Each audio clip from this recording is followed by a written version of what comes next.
introduced to Prince2. Perhaps your manager has put your name forward, and maybe even it's been recommended as something that you pursue. Either way, I'm here today to explain exactly what Prince2 is.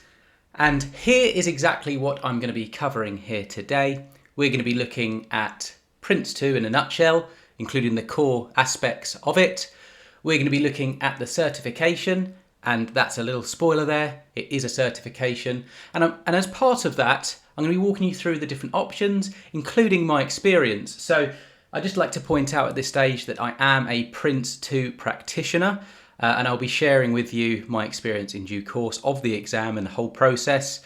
I'm going to be talking about little things you may want to know about Prince2, the benefits and drawbacks of Prince2, and then at the end I'm going to be answering some common FAQs about it that seemed to crop up time and time again. So first and foremost, what is Prince2? Well, Prince2, which is actually an acronym and stands for Project in Controlled Environments, it's a project methodology and it's a certification program. Now, it was initially developed by the UK government in 1996 and specifically for IT projects. It is a process-based approach to project management, and it also is a globally recognised framework that has been adopted and is being used by various organisations, although it is primarily used in the public sector. Now, the reason why it's called Prince2 is it's been refined and updated since it initially launched. So that's the reasoning behind that too there. Initially, it did just launch as Prince. Now, Prince2 is designed to be scaled and tailored to each project or organisation that is following it. It is highly flexible, meaning that not all of the framework has to be applied to every project. Now, it is considered to be the most practiced method for project management, so just do bear that in mind. And it provides a consistent, controlled project management approach. Now, the core of Prince2 is about good project management principles and effective governance. So let's look at the Prince2 goals. So the following performance goals of Prince2 are as follows, and they are often used by organisations that adopt or follow Prince2, and they often use these as their key KPIs or key performance indicators. So scope, timescale, risk, quality, benefits, and cost. Now, these all allow for quantifiable analysis and tracking. The principles, there's 7 in Prince2, and these cannot be tailored. So these principles can be described as a mindset that keeps the project aligned with the Prince2 overarching methodology. Now, if a project does not adhere to these principles, it is not being managed using Prince2. So this is essentially what differentiates a project from being Prince2 managed or not. Now, we have continued business justification. Now, the business case is the most important document, and it is updated at every stage of the project to ensure that the project is still viable. Now, early termination can occur if this ceases to be the case. Learn from experience. Now, each project maintains a lessons log or lessons learned log, and projects should continually refer to their own and to previous and concurrent projects' lessons learned logs to avoid reinventing wheels. Unless lessons provoke change, they are only lessons identified and not learned.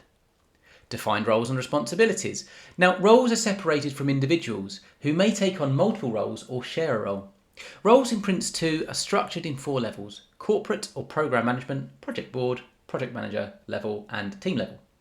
Project management team contains the last 3, where all primary stakeholders, business, user, supplier, need to be presented.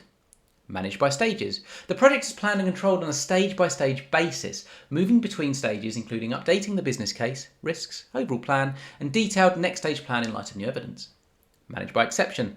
A Prince2 project has defined tolerances for each project objective to establish limits of delegated authority. If a management level forecasts that these tolerances are exceeded, for example, time of a management stage will be longer than the estimated time in the current management stage, it is escalated to the next management level for a decision on how to proceed. Now, the focus of Prince2 projects are on the products. In particular, their quality requirements to ensure that they are fit for purpose. Now, the final principle, which is essential to Prince2, is how it's tailored to suit the project environment. So Prince2 is tailored depending on the size, complexity, importance, time capability, and risk of the project. Tailoring is the first activity in the process initiating a project and is reviewed for each stage. So these are key principles and they really undermine everything that Prince2 is all about. Now we have the themes. Now these themes or knowledge areas are kind of core to Prince2 and they run concurrently with the principles and the goals. Now if you are to sit the Prince2 exam, then these are areas that you essentially be tested on. So we have the business case, organisation, quality, plans, risk, change and progress. Now there are 7 processes, so excuse the top bolded section there, I've actually not updated that, excuse me, sorry. The 7 processes are essentially the different stages of a project, and it all starts with the starting, goes through to initiation, directing, controlling, managing the product delivery, managing state boundaries, and project closure. Now consider where a project falls within these different processes essentially defines how far it's come along. The project closure obviously means that it's being wrapped up, whereas directing a project involves a lot more coordination. Controlling a stage is where you typically have progress reports to senior management. So about the Prince2 certifications. Well, to be recognised as being proficient with Prince2 methodology, you can take a course / exam, you need to do both, to become Prince2 certified. Now there are 2 exams. There is the Foundation and the Practitioner, which are preceded by courses and that can be taken either online or via classroom-based workshops. Now, Prince2 qualifications generally help individuals learn how to manage projects more successfully and effectively. The qualification also helps individuals secure project management positions, particularly with organisations that leverage the framework. So think of those public sector organisations. Now, the Foundation exam, as the name suggests, is the first exam that you would take. It's a 3-day course followed by the exam. So as an example, you would, if you were going into a classroom setting, you'd arrive on the Monday, you'd do a kind of a full day there. The Tuesday and the Wednesday, you'd be kind of learning the material. And on the Thursday, you'd take the exam. Now, the purpose of the Foundation is to describe the purpose and major content of all the roles, the 7 principles, the 7 themes and 7 processes that I've outlined in this video. You learn to state which management projects are input to and output from the 7 processes. You learn about the major management projects and the relationship between the processes, deliverables, roles and management dimensions of the project. Now for the exam itself, it is 60 minutes, there's 60 questions, it is multiple choice. It is a closed book, so you can't take any materials in with you. And the pass mark is literally just over 50%, so only 33 are required to pass. So it isn't the most difficult to pass out there, so long as you do your preparation in advance. The Practitioner, now this is the more advanced level, and on the right-hand side here, you'll see there are some prerequisites. You can't just go straight into the Practitioner. Essentially, you need to do the Foundation first. Now, I'll explain this in the next slide, but I actually did the courses back to back. So I did the Foundation and then the Practitioner just to save time, but you don't have to do that. You could always do the Foundation first, and then say in 6 months' time, then sit the Practitioner if you wanted to. But I think while you kind of have the knowledge fresh in your mind, it makes sense to sit them back to back. So in order to sit the Prince2 Practitioner, I've already mentioned you need to do the Foundation exam, but you can also qualify if you've done the PMP or CAPM, or there's a few other different criteria there that I've listed, which will also ensure that you can qualify. Now in the Practitioner, you go a little bit further essentially and prove your understanding of the concepts at a more advanced level. So you have to provide detailed explanation of all the principles, themes and processes, and you need to give examples of Prince2 products as they might be applied to address the particular circumstance of a given project scenario. So in the Practitioner, you are given scenarios where you have to basically apply your knowledge. You need to show that you understand the relationships between principles, themes and processes.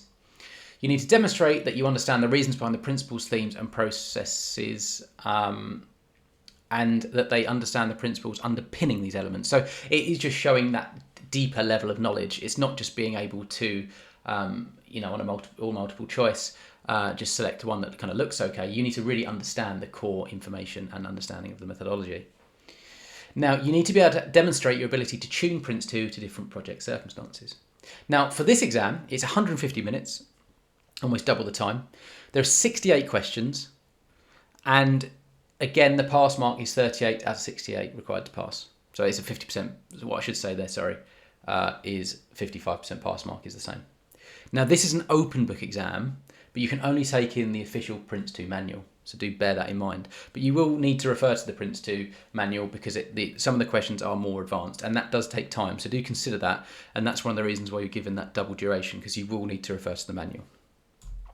So my experience. So here on the left-hand side, you can see my Prince2 manual, and you can see on the right my certification proving that I completed the foundation. I have done the practitioner, but to be honest with you, I couldn't find the certificate, but I thought I'd just drop the foundation one here just to prove that I've done it. So what was my experience of the course? Well, I took it through the Axelos, who kind of run the qualification. I found it I found the whole experience very great. I did it in 2017, so it's 6 years ago today, and it is being refined and changed all the time. But I went to one of the workshops. It was 3 days. The people there were really, really lovely. My tutor was fantastic. And yeah, I thankfully, I passed first time. So it was all kind of worth it. I did the exam on the 4th day. I'm talking about the foundation here. I did the exam, sorry, not the 4th day, so the final day, the Friday, because I did them back to back. So I went on the Monday, went through to the Wednesday in the workshops, and I sat the exams on the Thursday and the Friday. Thursday, the foundation, Friday, the practitioner. So really, really good experience. I really enjoyed it. I found the material great. One thing I would say is that if you are looking to do the exams, then it does make sense to give yourself that week. And when I say that, not just the classroom itself, but the evenings as well, just to kind of learn over your materials. And I like the fact that the exams are right at the end of the course, so it's fresh in your mind. And that's why I would recommend doing the practitioner at the same time if you can. It is obviously a bit more expensive and a bit more intensive at the time, but then it's done. And the practitioner is considered a superior qualification if you are able to attain it.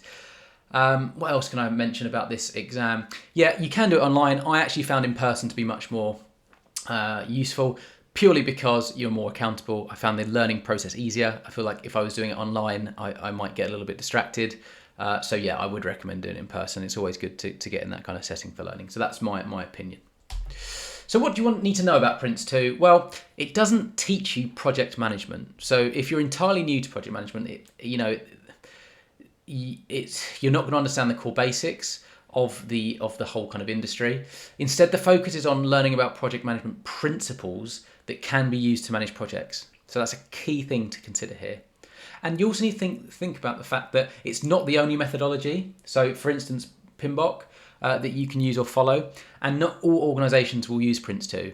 I work in an organisation where Prince2 is kind of used, but not really. It's kind of vaguely, we use different aspects of it. For instance, we have a lessons learned log, and we use risk registers, project charters, project briefs, those kind of artifacts. But for the most part, we do a lot of work in sprints, which is obviously more agile. So yeah, consider that. It's also being routinely revised and adapted by expert practitioners. So if you take the exam, you will only remain certified for 5 years following the time you pass the exam. So technically, I'm not actually certified anymore. I'm a Prince2 practitioner, but because I sat the exam in 2017, I would need to retake the exam to get my certification. It isn't to say that I don't own the certification at all. What it essentially does is just prove that you are up to date with the latest developments in the methodology. So the benefits and drawbacks. So the pros are that with Prince2, you gain a consistent yet flexible and scalable approach to managing projects. You should be able to better allocate your resources and improve productivity. There's an increased governance on projects. It's a tested and trusted framework that is universally recognised and supports both organisations and employees alike. It leverages common project management vocabulary, and it is designed for uncertainty and periods of change. Now the cons are that Prince2 can be difficult to implement on smaller projects. It does require senior management buy-in to be truly successful. So if you just want to do a Prince2 course and your whole organisation doesn't use it, there may be limitations there. You may be able to bring back from the course some ideas and kind of impress your boss and team by doing things, which is what happened in my circumstances. But for me, my actual manager suggested I do the course because we were using different aspects of Prince2 and it was useful. But do consider that it may or may not be useful depending on what you're currently doing. And some see it as a documentation heavy approach, so it might not always be required, all the Prince2 stuff. It's just something that it provides good practice. Consider that it provides good practice, but it doesn't have to be used exclusively or entirely. So let's have a look at some of the common FAQs that you may have. So is it equivalent to a degree? No, in a couple of words. Prince2 is not equivalent to a degree. This is true for either the Foundation or Practitioner certification. Is Prince2 a difficult exam? Well, they're not too difficult, particularly if you're well prepared and have spent the time to read the learning materials and have attended the courses. That being said, the multiple choice questions can trip you up unless you read them carefully. And as I say, you do your preparation in advance. Equally, individuals new to project management in general will typically find it harder than those with previous experience or already work in a project management position. So do consider that as well. I would say Prince2 is not difficult if you take it seriously. That's how I would put it.